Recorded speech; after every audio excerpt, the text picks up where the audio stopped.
Tribes பார்வையாளர்களுக்கு வணக்கம். முன்னாள் இராணுவ தளபதி MM நரவனே எழுதிய புத்தகம் நாடாளுமன்றத்தில் மிகப்பெரிய புயலை கிளப்பி இருக்கிறது. அந்த புத்தகத்தினுடைய சில பகுதிகளை ராகுல் காந்தி வாசிக்கப் போவதாக மக்களவையில் அறிவித்தவுடன் அமித்ஷா, ராஜ்நாத் சிங், கிரண் ரிஜிஜு, சபாநாயகர் ஓம் பிர்லா எல்லோருமே கொதித்தெழுந்து விட்டார்கள். என்ன அந்த புத்தகத்தில் இருக்கிறது, ஏன் இந்த புத்தகம் மோடியையும் பாஜகவையும் அச்சுறுத்துகிறது அப்படின்றதான் இந்த வீடியோவில் பார்க்க இருக்கிறோம். இது குறித்து நம்முடைய எக்ஸ்க்ளூசிவான தகவல்களை பகிர்ந்து கொள்வதற்காக பத்திரிகையாளர் எழிலரசன் அவர்கள் இணைந்துள்ளார். வாருங்கள், அவரோடு உரையாடலாம். சார் வணக்கம். வணக்கம். ராகுல் காந்தி மக்களவையில் இந்த புத்தகத்தை பற்றி அதனுடைய சில பகுதிகளை வாசிக்க போறேன்னாரு, பேச விடாம தடுத்தாங்க. இன்னைக்கு 4வது நாளா நாடாளுமன்றத்தில் மக்களவையில் மோடி குடியரசுத் தலைவர் அவருடைய உரைக்கு நன்றி தெரிவித்து அந்த தீர்மானத்தில் உரையாற்றுவார் அப்படின்னு எதிர்பார்த்தாங்க. ஆனால் நாடாளுமன்றத்திற்கு வரவில்லை. ஏன்னா அவர் மீது தாக்குவதற்கு குறிப்பாக காங்கிரஸ் கட்சியினுடைய பெண் எம்பிகள் திட்டமிட்டு இருந்தார்கள். நான் தான் மோடியை வர வேணான்னு சொன்னேன் அப்படின்னு ஓம் பிர்லா மோடிக்காக பேசுகிறார். இன்னொரு புறம் எப்ஸ்டைன் ஃபைல்ஸ் எப்படி உலகையே அச்சுறுத்துகிறதோ அதே போல இந்தியாவையும் ஒருபுறம் அச்சுறுத்தி கொண்டு இருக்கிறது. ஆனா இன்னொரு புறம் மோடி இன்றைக்கு ராஜ்யசபால பேசுறாரு. அதுல அமெரிக்க இந்திய அந்த ட்ரேட் டீல் அதை புகழ்ந்து பாராட்டி அவர் பேசுறாரு. ஆனால் இது குறித்து, இந்த புத்தகம் குறித்தோ எப்ஸ்டைன் ஃபைல்ஸ் குறித்தோ அவர் வாய் திறப்பார் அப்படின்னு எதிர்பார்த்தால் எதுவும் பேசவில்லை. என்னதான் இருக்குது அந்த புத்தகத்துல? யார் இந்த இராணுவ தளபதி மனோஜ் முகுந்த் நரவனே? இந்த MM நரவனே அப்படின்னு சொல்றவர் நீங்க சொன்ன மாதிரி முழு பேர் மனோஜ் முகுந்த் நரவனே. அவருடைய சொந்த மாநிலம் மகாராஷ்டிரா, புனேல பிறந்திருக்காரு. அவருடைய பள்ளி படிப்பு இதெல்லாம் RSS நிர்வாகிகள் தோற்றுவித்த ஒரு பிரபலமான ஸ்கூல்ல அவருடைய பள்ளி படிப்பு நடந்திருக்கு. அதற்கு பிறகு அவர் இராணுவத்துல சேர்றாரு. படிப்படியா அவர் உயர் பொறுப்புக்கு இராணுவ தளபதியாவே, அதாவது ஆர்மிக்கு ஒரு தலைமை பொறுப்புக்கு ஜெனரலாவே அவர் வந்துடுறாரு. அந்த ஆர்மி ஜெனரல் போஸ்ட்ல எவ்வளவு நாளா இருந்திருக்காரு அப்படின்னா 2019 இருந்து 2022 வரைக்கும் அவர் அந்த மிகப்பெரிய இந்தியாவில் இருக்கக்கூடிய மிகப்பெரிய இராணுவ தளபதிக்கான தலைமை பொறுப்புல அவர் வந்துடுறாரு. இதுதான் அவருடைய இராணுவத்துல அவருடைய வளர்ச்சி. அவருடைய நீண்ட அனுபவங்கள், அதாவது கிட்டத்தட்ட ஒரு 40 ஆண்டுகள் இராணுவத்தில் இருக்கக்கூடிய அவருடைய அனுபவங்களை எல்லாம் தொகுத்து அதை ஒரு நூலா அவர் எழுதுறாரு. அவர் ஓய்வு பெற்ற பிறகு அவருடைய அனுபவங்களை எல்லாம் அந்த நூல்ல எழுதுறாரு. அந்த நூலுக்கு அவர் வச்ச தலைப்பு 4 ஸ்டார்ஸ் ஆஃப் டெஸ்டினி அப்படின்றது. இந்த 4 ஸ்டார்ஸ் அப்படின்றது என்னன்னா, அந்த உச்சபட்ச பொறுப்பு அதுக்கு 4 ஸ்டார்ஸ் கொடுப்பாங்க. அந்த 4 ஸ்டார்ன்றது அவருடைய அந்த இராணுவ தளபதின்ற அந்த பதவியை குறிக்குது. அதனால 4 ஸ்டார்ஸ் ஆஃப் டெஸ்டினி அப்படின்ற பேர்ல பென்குயின் பப்ளிகேஷன்ஸ் அவங்க அந்த நூலை வெளியிடுறாங்க. அவர்களுக்கு இந்த நூலை எழுதி கொடுக்குறாரு. ஆனா அந்த புக்கு இன்னும் இந்தியாவில் வெளியாகல அப்படின்னு சொல்லி தானே அதை ராஜ்நாத் சிங், பாதுகாப்புத்துறை அமைச்சர், அது குறித்து பேசக்கூடாது அப்படின்னு சொல்றாரு. இந்தியாவில் வெளியாயிருச்சா இல்ல ஏதாவது தடையா அந்த புத்தகத்துக்கு? இல்ல, அந்த நூலுக்கு தடை கிடையாது. அந்த நூல்ல அந்த நூல்ல இருக்கக்கூடிய சில பகுதிகள், இன்னும் சொல்ல போனா அந்த நூல்ல இருக்கக்கூடிய பகுதி கூட கிடையாது. அந்த நூலை பற்றி கேரவான ஒரு மேகசின்ல வந்திருக்கிற தகவலை படிக்கிறதுக்கு ராகுல் காந்தி முற்படுறாரு பாராளுமன்றத்துல. அந்த நூலே வெளிவரல, அதனால அதை பற்றிய தகவலை நாடாளுமன்றத்துல படிக்க கூடாது அப்படின்னு சொல்லிட்டு சபாநாயகர் ஓம் பிர்லா அவரை பேசுறதுக்கு அனுமதிக்கல ராகுல் காந்தியை. 4 நாட்கள்ல இந்த பிரச்சனை நாடாளுமன்றத்துல போயிட்டு இருக்கு. அந்த நூல் அன்பப்ளிஷ்டு புக் அப்படின்னு சொல்றாங்க. அதாவது வெளியிடப்படாத நூல் அப்படின்றாங்க. அது என்ன வெளியிடப்படாத அப்படின்னா, அந்த நூல் இவர் எழுதி பென்குயின் பப்ளிகேஷன்ஸை ஒப்படைச்சிட்டாரு. அவங்க அந்த நூலை வெளியிடணும். ஆனா வெளியிடுறதுக்கு முன்னாடி ஒரு தடை இருக்கு. என்ன அப்படின்னா, இந்த மாதிரி ஒரு பெரிய இராணுவ, அதாவது நாட்டின் பாதுகாப்பு சம்பந்தமான ஒரு உயர் பொறுப்புல இருக்கிறவங்க அந்த நூல்ல இருக்கக்கூடிய தகவல் நாட்டினுடைய பாதுகாப்புக்கோ இல்ல சில சிக்கல்களை ஏற்படுத்தக்கூடிய அளவுக்கு இருந்துருமோ அப்படின்றதுக்காக அதை மினிஸ்ட்ரி ஆஃப் டிஃபென்ஸ், பாதுகாப்பு துறையில கொடுத்து அவங்களுடைய கிளியரன்ஸ் கிடைச்ச பிறகுதான், அவங்களுடைய ஒப்புதல் கிடைச்ச பிறகுதான் அந்த நூலை வெளியிடணும். அப்படி இந்த நூலை அவர் 2 ஆண்டுகளுக்கு முன்பு அவர் கொடுத்துட்டாரு. ஆனா 2 ஆண்டுகளா அதை படிச்சு அவங்க கிளியரன்ஸ் கொடுக்கல. அதனால இன்னும் அது பெண்டிங்ல இருக்கு. ஆனா இதுக்கு இடையில என்ன ஆயிடுச்சு அப்படின்னா, ராகுல் காந்தி அச்சுறுத்தல் அப்படின்றது 2 ஆண்டுகளுக்கு முன்னாடியே தொடங்கிருச்சு. ஆமா, 2 ஆண்டுகளுக்கு முன்பே இந்த நூல் வெளியே அவங்களுக்கு பிரச்சனை அப்படின்ட்டு தெரிஞ்சதுனாலதான் ஒரு புக்கு அனுமதி கொடுக்கறத 2 ஆண்டுகளா அவங்க நீட்டிச்சுக்கிட்டே வந்திருக்காங்க. ஓகே. ஆனா அந்த புக்கு வந்து ராகுல் காந்தி என்னன்னா நேத்து பாராளுமன்றத்துக்கு முன்னாடி அந்த புக்கை கையில வச்சுக்கிட்டு நீங்க பேப்பர் எல்லாம் நீங்க வந்திருக்கும் டிவில எல்லாம் காட்டினாங்க. இந்த இந்த புக்கு தான் நான் சொன்ன புக் அப்படின்னு சொல்லி புத்தகத்தையே காட்டுறாரு. அதை பத்தி என்ன சொல்றாங்க அப்படின்னா அந்த நூல் வந்து இந்தியாவில தான் வெளியாகல, ஆனா வெளிநாடுகள்ல அந்த நூல் வந்துருச்சு, மோடி விரும்பினாருன்னா அவருக்கே நான் ஒரு காப்பி கொடுக்குறேன் அப்படின்னு சொல்லி நேற்று பேட்டி கொடுத்திருந்தாரு. இன்னும் சொல்ல போனா அந்த நூல்ல இருக்கக்கூடிய பகுதிகளை வெளியில நாடாளுமன்றத்துக்கு வெளியில செய்தியாளர்கள் மத்தியில அவர் படிச்சு காட்டுறாரு ராகுல் காந்தி. ஆனா அதுல என்ன விஷயம் அப்படின்னா அதையும் சோசியல் மீடியால எழுதியிருக்கிறாங்க. அவர் படிச்சு காட்டின வரிகள் எந்த பேப்பர்லயுமே வந்து அதை கோட் செய்து போடல, அதாவது பதிப்பிக்கல அப்படின்னு சொல்லி செய்திகள் வந்திருக்கு. அந்த அளவுக்கு ஒரு விஷயங்கள் அந்த நூல்ல இருக்கு. அதுதான் வந்து மோடியும் சரி பாரதிய ஜனதாவும் சரி ஒரு விதமான பதற்றத்துக்கு உள்ளாக்கி இருக்கு அப்படின்றது தெரியுது. அந்த நூல்ல எந்த பகுதி, ஒரு நூலே அச்சுறுத்துகிறதா, அந்த நூலின் எந்த பகுதி அச்சுறுத்துகிறது? ஏன்னா நூலிலையில் உயிர் தப்பிய மோடி அப்படின்றாரு. நூலால் வந்த ஆபத்து என்ன? அதாவது அந்த நூல்ல என்ன பிரச்சனை அப்படின்னா மொத்த புக்லயும் உங்களுக்கு பிரச்சனை கிடையாது. அதுல குறிப்பா சிக்கலுக்குரிய பகுதி இவங்களுக்கு பாரதிய ஜனதாவுக்கு அப்படின்னா இந்தியாவுக்கும் சீனாவுக்கும் இடையில 2020 ஒரு பெரிய பிரச்சனை வந்துச்சு. ஒரு கிட்டத்தட்ட அது ஒரு போர் முனைக்கு கொண்டு போய் நிறுத்துற அளவுக்கு உச்சகட்ட பதட்டம் எல்லை பகுதிகளில் வந்துச்சு. அந்த நேரங்கள்ல அந்த கிட்டத்தட்ட ஒரு 6-7 மாதங்கள் அந்த காலகட்டத்தில் என்ன நடந்துச்சு, ஏன்னா இவர் தான் இராணுவத்துக்கு தலைமை பொறுப்புல இருக்கிறாரு, அந்த காலகட்டத்தில் என்ன நடந்துச்சு அப்படின்றத அவர் அதில் விரிவாக எழுதியிருக்காரு. அதில் இன்னும் குறிப்பா சொல்லணும் அப்படின்னா ஆகஸ்ட் 31, 2020 அந்த நாள்ல நைட்டு 8:15 இருந்து 10:30 மணி வரைக்கும் அந்த கிட்டத்தட்ட 2 மணி நேரம், அந்த 2 மணி நேரத்துல என்ன நடந்துச்சு அப்படின்னு அவரு விரிவா எழுதியிருக்காரு.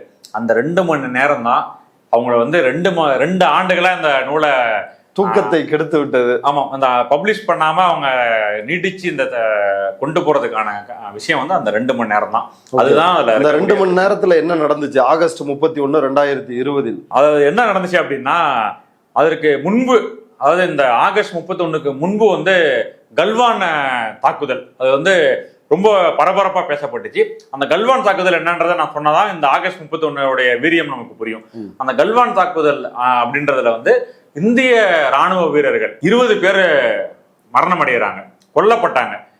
அதே மாதிரி சீன தரப்புல 4 பேர் இறந்ததா செய்திகள் வந்துச்சு. இந்திய சீன ராணுவ துருப்புகளினுடைய மோதல் காரணமா? ஆமா, மோதல் அப்படின்னா அது வந்து துப்பாக்கியை பயன்படுத்தி நடந்த மோதல் கிடையாது. கற்களையும் கட்டையும் எடுத்து ஒருத்தவங்க அடிச்சுக்கிட்டாங்க. அதுல வந்து இவ்வளவு பேர் இறந்திருக்காங்க. இதுல என்ன அப்படின்னா கல்வான் அப்படின்றது வந்து ஒரு பெரிய இந்த சண்டை, இந்த மோதல் 2 ட்ரூப்புக்கும் இடையில, இந்தியாவுக்கும் சீனாவுக்கும் இடையிலான இந்த 2 ட்ரூப்புக்கு இடையில நடந்த இந்த கல்வான் சண்டை வந்து எங்க நடந்துச்சு அப்படின்னா கிட்டத்தட்ட 14,000 அடி உயரத்துல இந்த பிரச்சனை. அதாவது ஒரு -10 -20 அந்த அளவுக்கு டெம்பரேச்சர், குளிர் நடுக்கத்தில் இருக்கக்கூடிய அந்த பகுதிகளில் இந்த பிரச்சனை நடந்துச்சு. இந்தியாவுக்கும் சீனாவுக்கும் ஒரு நீண்ட நாட்களாக கிட்டத்தட்ட 1960களில் இருந்து இந்தியாவுக்கும் சீனாவுக்கும் இடையில எல்லை பிரச்சனை போயிட்டு இருக்கு. இந்தியாவுக்கும் சைனாவுக்கும் இடையில இருக்கிற அந்த எல்லைக்கு பேர் வந்து லைன் ஆஃப் ஆக்சுவல் கண்ட்ரோல் அப்படின்னு சொல்லுவாங்க. அது வந்து கிட்டத்தட்ட ஒரு 3500 கிலோமீட்டர் நீளம் கொண்ட அந்த எல்லை. அந்த எல்லையில கல்வான் அப்படின்ற பகுதியில இந்திய வீரர்கள் பாதுகாப்புக்கு இருக்காங்க. அதே மாதிரி அந்த சைடு சைனால அவங்க வீரர்கள் பாதுகாப்புக்கு இருக்காங்க.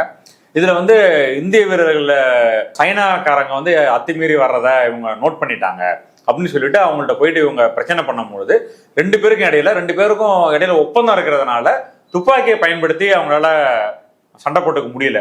அதனால என்ன செய்யறாங்கன்னா 2 பேரும் வந்து கையாலேயே தாக்கிக்கிறாங்க, கல்லால தாக்கிக்கிறாங்க. இப்படி தாக்கும் பொழுது அதனால பாதிக்கப்பட்டு 20 பேர் இந்திய ராணுவ வீரர்கள் இறந்து போயிடுறாங்க. சைனா தரப்புல 4 பேர் இறந்துடுறாங்க. இதுதான் அந்த தாக்குதல். இது வந்து ஒரு பெரிய பரபரப்பாச்சு. இந்த தாக்குதலுக்கு வந்து இந்தியா வந்து எப்படி ரிட்டாலியேட் பண்ணிச்சு, எப்படி அதை எதிர்கொண்டுச்சு தெரியுங்களா? சைனாவுடைய ஒரு 59 மொபைல் ஆப்பை வந்து தடை பண்ணாங்க. அதுல ஒண்ணுதான் இந்த டிக்டாக். ஆமா, இந்த டிக்டாக் இதெல்லாம் வந்து அவங்க தடை பண்ணிட்டு இந்த கல்வான் தாக்குதலுக்கு நாங்க வந்து பதிலடி கொடுத்துட்டோம் அப்படின்னு சொல்லி அந்த நேரத்துல பாரதிய ஜனதா அரசாங்கம் ரொம்ப அளவுக்கு பெருமையா பேசும், மிகப்பெரிய அளவுல நாடு முழுக்க பிரச்சாரம் பண்ணாங்க. ஆமா, அந்த கல்வான் தாக்குதல் ஒட்டி அப்ப எவ்வளவு பெரிய பதற்றமான சூழ்நிலை, 20 பேர் ராணுவ வீரர்கள் உயிரிழந்திருக்கிறாங்க. அது இந்த பின்புலத்துல பார்த்தாதான் ஆகஸ்ட் 31, 2020 என்ன நடந்துச்சு அப்படின்றதுடைய முழு பரிமாணம் நமக்கு புரியும். ஓகே, அது வந்து ரெச்சின் லா அப்படின்ற ஒரு பகுதி சீனா இந்திய எல்லையில இருக்கிற அந்த பகுதியில, அந்த பக்கம் சீன ராணுவம் இருக்காங்க, இந்த பக்கம் இந்திய ராணுவம் கிழக்கு லடாக் பகுதி, ஈஸ்ட் லடாக். ஆமா, அந்த பகுதியில 2 ராணுவமும் முகாமிட்டு இருக்கிறாங்க. இந்த பதற்றமான சூழ்நிலைக்கு பிற ஒட்டி நடக்குது. இது நைட்டு 8:15 MM நரவணேக்கு போன் வருது. போன்ல களத்துல இருந்து ஒரு இந்திய ராணுவ அதிகாரி பேசுறாரு. அவர் என்ன சொல்றாருன்னா, சீனாவுடைய டேங்க், பீரங்கிகள், காலாட்படையினர், சீன ராணுவத்தினுடைய காலாட்படையினர் எல்லாம் வந்து இந்திய ராணுவ எல்லையை ஒட்டி நோக்கி வந்துகிட்டு இருக்காங்க அப்படின்ற ஒரு பெரிய பதட்டமான தகவலை சொல்றாரு. இவருக்கு பதட்டம் ஆயிடுது. இவர் என்ன பண்றாரு, இவருக்கு மேல இருக்கக்கூடிய நேஷனல் செக்யூரிட்டி ஆபீசர் அப்படின்னு சொல்லக்கூடிய அவர்கிட்ட, அவர் பேர் வந்து அஜித் தோவல், அவர் இந்தியாவுடைய ஜேம்ஸ் பாண்ட் அப்படின்னு சொல்லி புகழப்படக்கூடியவர், அவருக்கு தகவல் சொல்றாரு. அதே மாதிரி வெளியுறவுத்துறை அமைச்சர் அவங்களுக்கு பேசுறாங்க, ஜெய்சங்கருக்கு. ஆமா, பாதுகாப்புத்துறை அமைச்சர் ராஜ்நாத் சிங்க்கு தகவல் கொடுக்குறாரு. இது மாதிரி அவருடைய அப்போ வந்து பிபின் ராவத் அப்படின்னு சொல்லிட்டு இந்த முப்படைகளின் தளபதி, அவருக்கும் தகவல் கொடுக்குறாரு. எல்லாருக்கும் ஒரு தகவல் கொடுக்குறாரு. நான் என்ன செய்யணும், இந்த மாதிரி அவங்க மூவ் ஆகிட்டு இருக்காங்க, நம்மளை நோக்கி வந்துட்டு இருக்காங்க சீன ராணுவம் அப்படின்னு சொல்லிட்டு ஒரு கேட்கிறாரு. எனக்கு ஏதாவது நீங்க உத்தரவு கொடுங்க அப்படின்னு சொல்லி கேட்கிறாரு. எந்த தகவலும் யார்கிட்ட இருந்து எந்த இதுவும் வரல. கொஞ்ச நேரம் பேர்கிட்ட பேசியுமா, இவ்வளவு பேர்கிட்ட பேசி அவருக்கு எந்த ஆர்டரும் வரல. இதுக்கு இடையில அவர் திருப்பி இன்னொரு போன் கால் வருது. அவங்க வந்து 1 கிலோமீட்டர் கிட்ட வந்துட்டாங்க, 1 கிலோமீட்டர் தாண்டிட்டாங்கன்னா நம்மளோட பார்டருக்குள்ள வந்துருவாங்க அந்த ராணுவ படை அப்படின்னு சொல்லிட்டு அவர் சொல்றாரு. இதுக்கு இன்னும் பதட்டம் ஆயிடுது.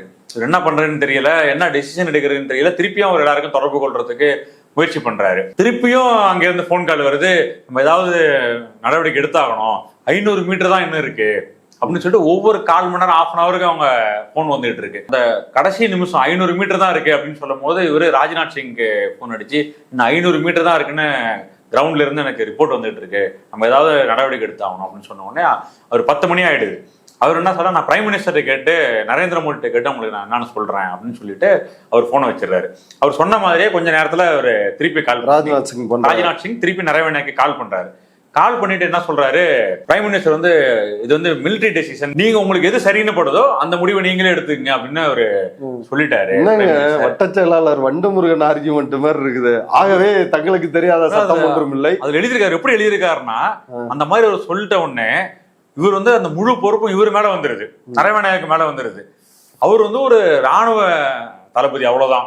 உத்தரவு வந்தாங்கன்னா அந்த உத்தரவை செயல்படுத்தக்கூடிய பொறுப்புல இருக்கிறவர். அவர்கிட்ட நீங்களே முடிவு எடுத்துக்கங்க என்ன செய்யணும் அப்படின்னு சொல்லிட்டு சொன்ன உடனே அவருக்கு என்ன சொல்றாருன்னா, I was handed hot potato அப்படின்றாரு. அதாவது ஒரு என்ன சொற்றொடர் அப்படின்னா, ஒரு சூடான உருளைக்கிழங்கு ஒரு கையில நம்ம ரொம்ப நேரம் வச்சிருக்க முடியாது, டக்குன்னு இன்னொருத்தவங்க கையில நம்ம பாஸ் பண்ணிடுவோம் இல்லைங்களா. அதுதான் வந்து முழு பொறுப்பையும் வந்து என் மேல போட்டாங்க, டோட்டல் ரெஸ்பான்சிபிலிட்டியும் என் மேல வந்துருச்சு, நான் என்ன முடிவு எடுக்கிறதுன்னு தெரியாம நான் பதட்டம் ஆயிட்டேன், உட்காந்து ஒரு பெரிய அளவுக்கு மூச்சு இழுத்து விட்டு என்ன பண்றதுன்னு நான் யோசிச்சுட்டு இருந்தேன் அப்படின்னு அவருடைய புக்ல எழுதியிருக்காரு. அவர் என்ன செஞ்சார் அப்படின்னா, அவங்க ட்ரூப் மூவ் ஆகிட்டு கிட்ட வரும்பொழுது நம்முடைய ட்ரூப், இந்தியாவுடைய ட்ரூப்பையும் மூவ் பண்ணி கொண்டு போயிட்டு க்ளோஸா நிறுத்தியிருக்காரு. நிறுத்திட்டு அந்த நோஸ் டவுன் சொல்லுவாங்க, அதாவது அந்த பீரங்கியோடைய முனையை வந்து கீழே பார்த்து தரையை பார்த்து நிறுத்தி வைக்கிறது.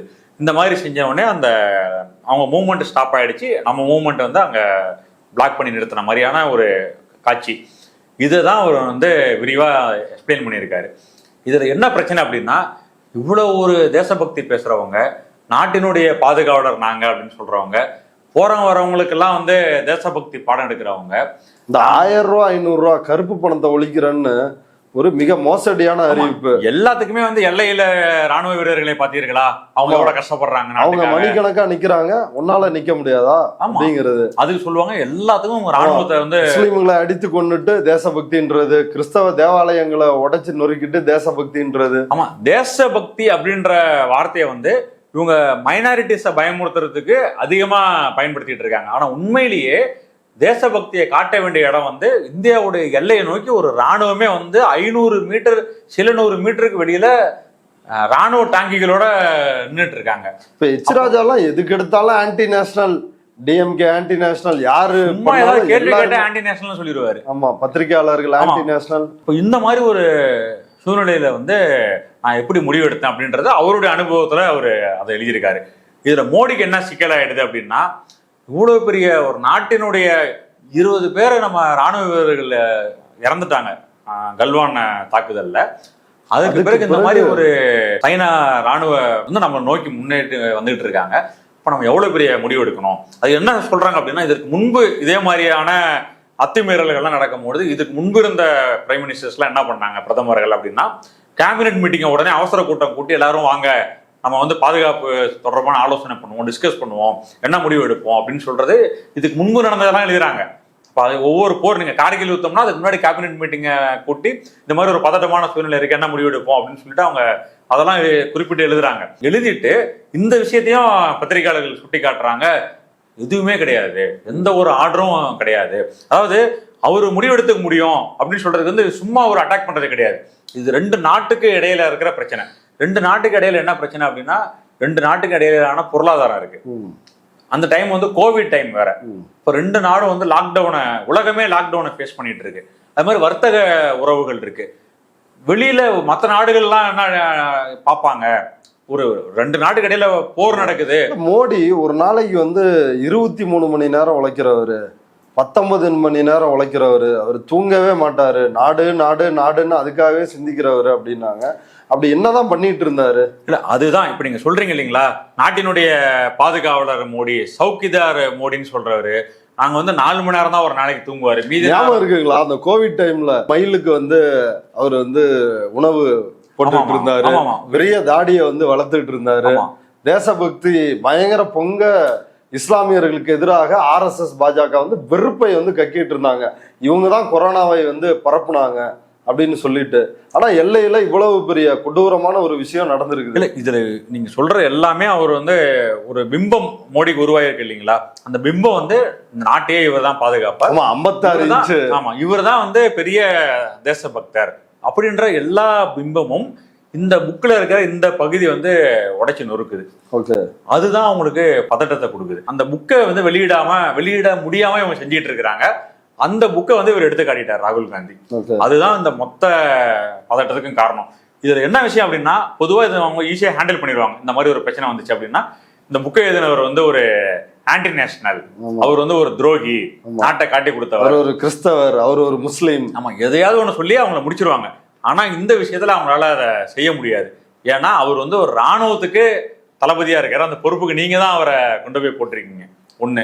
2வது, அவர் படிச்ச ஸ்கூல் வந்து RSS நடத்துற பிரபலமான, மகாராஷ்டிராவில புனேவில பிரபலமான பள்ளிக்கூடத்துல அவர் படிச்சிருக்காரு. நரவணேவுடைய அப்பாவும் விமானப்படையில ஒரு அதிகாரியா இருந்தவர். இப்படி ஒரு ஃபேமிலில இருந்து அவர் வந்திருக்காரு. அப்படி ஒரு போன் கால், தகவல் தொடர்பு வந்து நரவணேட்ட இருந்து அங்க வந்துச்சா இல்லையா, நீங்க அதுக்கு என்ன ரெஸ்பாண்ட் பண்ணீங்க அப்படின்ற தகவலை நாட்டு மக்கள் தெரிஞ்சுக்கணுமா தெரிஞ்சுக்க கூடாதா? ஏன்னா நாட்டினுடைய பாதுகாப்பு சம்பந்தப்பட்ட பிரச்சனை. பக்கத்துல இருக்கிற ஒரு நாடு வந்து நம்ம நாட்டை ஆக்கிரமிக்க வராங்கன்ற அவ்வளவு பெரிய நேஷனல் செக்யூரிட்டி இஷ்யூ இது. அப்ப அந்த பிரச்சனையில மக்களுக்கு எதிர்க்கட்சி தலைவருக்கு ஒரு பாஜக காரங்க கூட வாயே திறக்க மாட்டானே இதை பத்தி. அவங்களோட தேசபக்தியை சுக்குநூறா உடைச்சிருக்குது இது, ஆனா வாய் திறக்க மாட்டாரு. இதே பாகிஸ்தான் அப்படின்னா வந்து பயங்கரமா வந்து எல்லாரும் கொந்தளிக்கிறாங்க, யுத்தம் வரப்போகுது, கராச்சியை வந்து பிடிச்சிட்டாங்க, இங்க இருக்கிற வரைக்கும் பாகிஸ்தான்னா நரேட்டிவே அவங்களோட உற்சாகமே வேற லெவல்ல பேசிட்டு இருப்பாங்க. இதுல வந்து விளக்கம் இல்ல, மூச்சு கூட இந்த இதை பத்தி அவங்க விடல. இன்னைக்கு வந்து மோடி ராஜ்யசபால பேசியிருக்காரு. இவ்வளவு பெரிய பிரச்சனை 4 நாளா போயிட்டு இருக்கு. இந்த புக்ல இருக்கிற தகவல் தப்புன்னு சொல்லலாம், இல்ல இதுதான் நடந்துச்சுன்னு சொல்லலாம். எந்த விளக்கத்தையும் அவரு நாடாளுமன்றத்துல மோடி சொல்லல. சோ இதுதான் வந்து அவங்களுக்கு பதட்டத்தை ஏற்படுத்தினதுனாலதான் வேற வேற கதைகள்லாம் சொல்லிட்டு இருக்காங்க. மோடி நூலிலையில் உயிர் தப்பி மோடியை வந்து பெண் எம்பிக்கள் எல்லாம் தாக்குறதுக்கு திட்டமிட்டு இருந்தாங்க, அதனாலதான் நான் வந்து அவரை பாராளுமன்றத்துக்கே வர வேணாம்னு நேற்று சொல்லிட்டேன் அப்படின்னு சபாநாயகர் ஓம் பிர்லா சொல்றாரு. இன்னைக்கு வந்து எனக்கு சவக்குழி தோன்றதுக்கு பாக்குறாங்க அப்படின்னு மோடி பேசுறாரு. இதெல்லாம் எதுக்கு அப்படின்னா, உண்மையில் இந்தியாவினுடைய தேசத்திற்கு சவக்குழி வந்து தோன்றதுக்கான வேலை தான் வந்து போயிட்டு இருக்குது. ஒரு ராணுவத்திற்கு அதுக்கு ஒரு அக்கௌண்டபிலிட்டியே ஒரு பிரதமருக்கு இல்லை அப்படின்னா இது எவ்வளவு பெரிய ஆபத்து. பொறுப்பை தட்டி கழிக்கிறதுன்னு சொல்லுவாங்க இல்லைங்களா, இங்க ஏதாவது ஒரு பிரச்சனை நடக்குதுன்னா நேரம் முதலமைச்சர் தான் அதுக்கு பதில் சொல்லணும் அப்படின்னு நம்ம. ஆமா, எந்த பிரச்சனை, கொலாயடி பிரச்சனைனா கூட வந்து MK ஸ்டாலின் என்ன பண்றாரு, எந்த ஒரு பிரச்சனையா இருந்தாலும் ஏதாவது ஒரு ஊர்ல ஒரு சண்டை நடக்குது 2 பேருக்கு இடையிலனா கூட இதுக்கு வந்து முதலமைச்சர் ஸ்டாலின் தான் பதில் சொல்லணும் அப்படின்னு நம்ம கேக்குறாங்கல்ல, அப்படின்னு பிஜேபி காரங்களே கேக்குறாங்க. யார் அந்த சார் அப்படின்றானுங்க. ஆமா, இப்ப பிஜேபி காரங்க சின்ன சின்ன பிரச்சனைகளுக்கு கூட முதலமைச்சர் பதில் சொல்லணும் அப்படின்னு கேக்குறாங்க. யார் அந்த சார்ன்றாங்க. ஆனா பிரைம் மினிஸ்டருக்கு என்ன வேலை அப்படின்னா, நாட்டினுடைய பாதுகாப்பு தான் அவங்களுடைய பிரதானமான வேலை, தான் அவங்களுடைய தலையாய பிரச்சனை.